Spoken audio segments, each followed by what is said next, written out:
કાલે આપણે જે ઊભી લીટી અને આડી લીટી દ્વારા જે ચિહ્નો શીખાતા બાળકને આકારો, આજે આપણે ત્રાસી લીટી અને ગોળ દ્વારા એના આકારો શીખવશું. ત્રાસી લીટીમાં બાળકને 2 ત્રાસી લીટી શીખવવાની છે, એટલે એ આકાર ત્રિકોણ જેવો થશે, પણ પૂર્ણ ત્રિકોણ નહીં થાય, અર્ધ ત્રિકોણ જેવો થશે આ રીતે.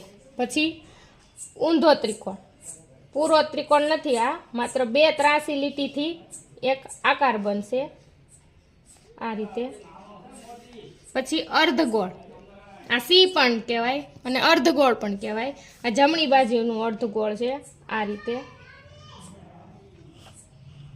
પછી આ ડાબી બાજુનું ઊંધો સી પણ કહી શકે. બાળકને સીમાં ખબર નહીં પડે નાનું હોય તો, અને જો જે બાળકને આવડતું હોય બધુંય, માનો કે ABCDમાં ખબર પડતી હોય તો એના માટે. બાકી આ ઊંધો ગોળ કહી શકો તમે, અને ઊંધો સી પણ કહી શકો. પછી અર્ધગોળ છે આ રીતે. અને દરેક આકાર છે એ એક આકાર બાળક ઓછામાં ઓછો 50, 60, 100 વાર દોરશે તો તેનો હાથ છે એ વધુ વળશે. એવું જરૂરી નથી કે આમાં અહીંયા એટલા આકાર મેં દર્શાવ્યા છે તો એ માનો કે 6 કે 7 વાર મેં દોરેલા છે, તો બાળક પાસે પણ એટલી વાર જ દોરાવા.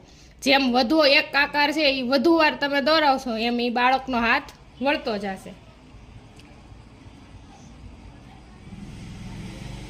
આ બધું બેઝિક છે.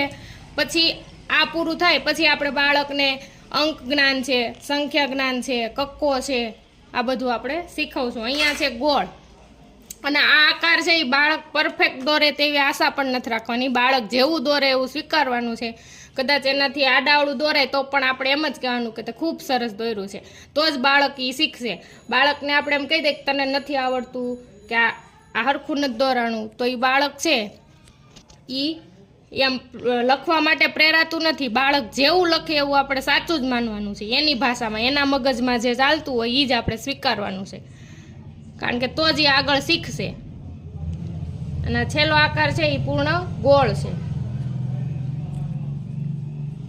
આ આકાર બાળક જેવા દોરે એવા વાલીએ સ્વીકારવા, અને એકના એક આકાર છે એ વધુ વખત દોરાવા.